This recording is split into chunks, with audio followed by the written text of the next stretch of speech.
If you weren't allowed to set boundaries with your mom as a kid, it's probably even harder to do as an adult effectively. I created a boundary setting guide, and I want to walk you through it in this video and teach you how to use it and hopefully set an effective boundary. I have it here on my phone. So setting a boundary is not just a skill, it's an act of self-love and respect. So the guide that I created is to help you understand, establish, and maintain healthy boundaries in all of your relationships, whether it's platonic or romantic or familial. Let's go through some examples of what boundaries fall under these categories.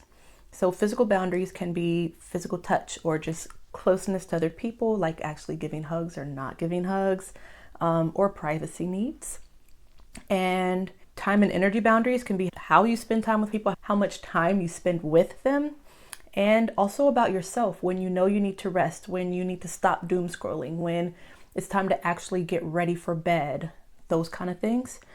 And then financial boundaries are also about yourself and maybe others too. If you financially support other people or help your family, that can be about like what your budget looks like, how much you can actually give to other people, and when you know you have to draw the line, when you can say yes, and when you must say no to protect your own finances and to continue taking care of yourself.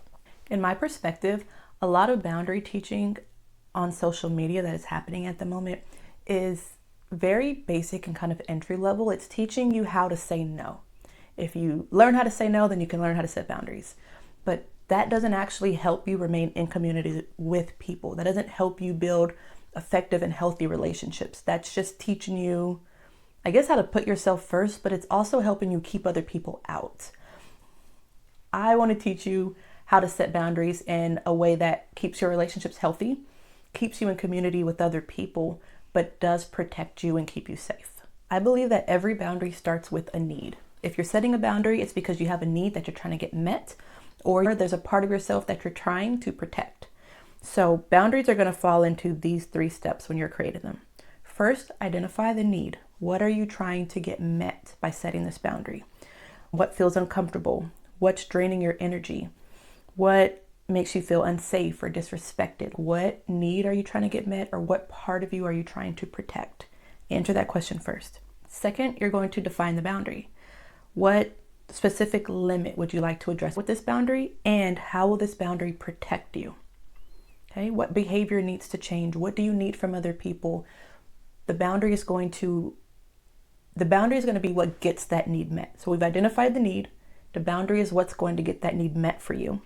And then the last part is the plan and implementation. So how are you going to communicate this boundary? What's the language? What does it sound like? What words do you need to use to get your point across? What consequences will you set? So if somebody doesn't respect the boundary, how will you enforce it? That would be the consequence. And also, how will you maintain it? Do you trust yourself enough to actually enforce the boundary that you set?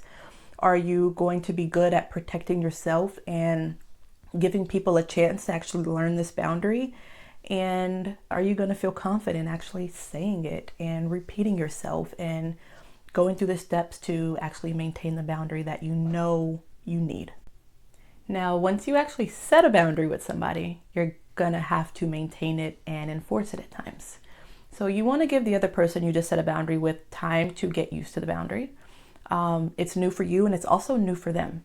You're expecting a different behavior. They're going to need time to adjust to that different behavior and that different expectation.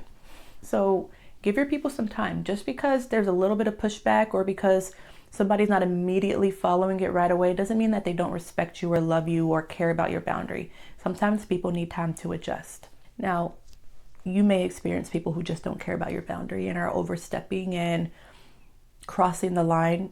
That's going to be different than giving somebody a couple weeks to adjust, giving them time to actually respect the boundary and adjust to it. You can give them some time before you immediately jump to they're crossing the line or they don't care. But you're probably going to receive some pushback, and you're probably going to receive some people that forget about it or just have to get used to it, and that part is normal. This is where you have to be ready to maintain your boundary and enforce it. Okay, so you got to be consistent. Like, if you said this is what you're going to do, then you have to do it. If you said you're going to schedule out calls, then schedule out the call. Hey, Mom, my Monday's really busy, but on Tuesday afternoon, it's clear. I'm going to call you on Tuesday at X time, whatever. Or Fridays are so good for me. I'd love to call you Friday right after I have lunch and I have about 30-45 minutes for us to chat, whatever that looks like. If you said you're going to actually schedule a call, then follow through and schedule the call. So then if she's calling outside of that, or she's calling sporadically, or she's calling you 5 times a day, when you don't answer and maybe send a text later and say, hey, today was way too busy for me, I don't have time to talk, but I promise at the scheduled time, we will be able to talk. That kind of thing. You have to be ready to actually maintain and enforce your own boundary. You can't expect other people to do it for you. When you're maintaining them, you don't have to justify your boundary. You don't have to keep explaining yourself. It can be, hey, remember I'm calling you on Friday. You don't have to say anything else outside of that. You don't have to justify yourself. You don't have to keep talking so much trying to explain it. If you're receiving guilt trips or being called selfish, or people attempting to negotiate your boundary, you don't have to accept that either. You do get to go back to your phrasing. Hey, it's not that I don't want to hear from you. It's that when you call me 5 times a day, my schedule is overwhelmed and I don't have time. So I want to talk to you, but this is how I can do it. You don't have to be guilt tripped, and you don't have to be pushed to negotiate your boundary or change it. If it's an emergency, of course, let your mom know she can call you if you're okay with that. Depends on what your relationship looks like. But calling just to talk or calling just to tell you something that didn't need a phone call, you don't have to negotiate those things. Your boundaries do get to be yours because it's what you need to maintain a healthy relationship. So I've created this guide for you to download for free to help you in setting and maintaining boundaries that are going to keep you inside of healthy relationships and keep things feeling good for you. You are allowed to protect yourself, and you do get to set boundaries that are about meeting your own needs. Remember that boundaries do not have to be rigid. They get to be fluid. If a boundary works today but doesn't work in 6 months, you are allowed to change it. You are allowed to adjust, and you're allowed to revisit boundaries with people. Maybe things with your mom have gotten better over the year of you having strict phone calls that every now and then when she does call you randomly, you do answer it. And it's okay because it's not happening multiple times a day, every day, for weeks on end. Maybe it's just happening a few times a month where she calls randomly, and so that feels good. And so that boundary can be fluid without having to be super strict. You do get to change, and you do get to grow inside of these relationships, and so your boundaries are also going to change and grow as a relationship either gets healthier, or if it goes backwards and becomes unhealthy, you do get to set stricter boundaries. So know that this is never a one-time thing. You don't set a boundary today that's going to be there for the next 5-6 years, for forever, basically. You can change it at any time, whenever you need, and you do get to adjust your boundaries inside of any relationship that you are in. So if all of this sounds good to you, download the free guide. I'll leave the link below for you, but I hope that this helps. I hope that this helps to open up your idea of boundaries are a lot more than saying no.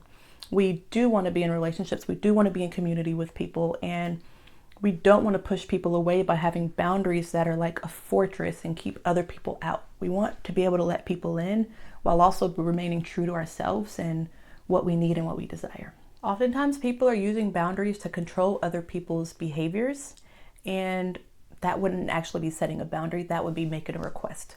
Your boundary is about what you're going to do to keep yourself safe. It can't be about what you're trying to make other people do or what behaviors you're trying to make them have or create. You can't set a boundary for how other people should act, but you can set a boundary for how you expect to be treated by other people and what you will accept and won't accept. When we just make boundaries about how to say no, we're creating boundaries that keep people out. That doesn't keep you in a relationship, and it doesn't teach you how to make your relationships healthy and get what you need. But when you create a boundary that's about what you're going to do to keep yourself safe and to get your needs met and just to protect a part of you, then you're telling people, I want this relationship and I need it to feel good. So here's a 3-part formula to creating a healthy boundary that keeps you in relationships with the people you want to be around. 1, express your feeling. 2, state the objective facts about this. And 3, clearly state your boundary.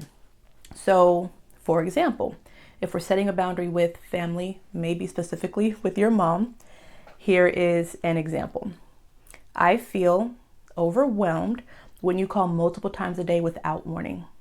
I need some predictability in my schedule. Moving forward, I'd like to schedule our calls in advance, okay? You feel overwhelmed. You need predictability in your schedule. In advance, you're going to schedule out calls, okay? I feel I need the boundary that I'm setting. You're not saying, never call me again.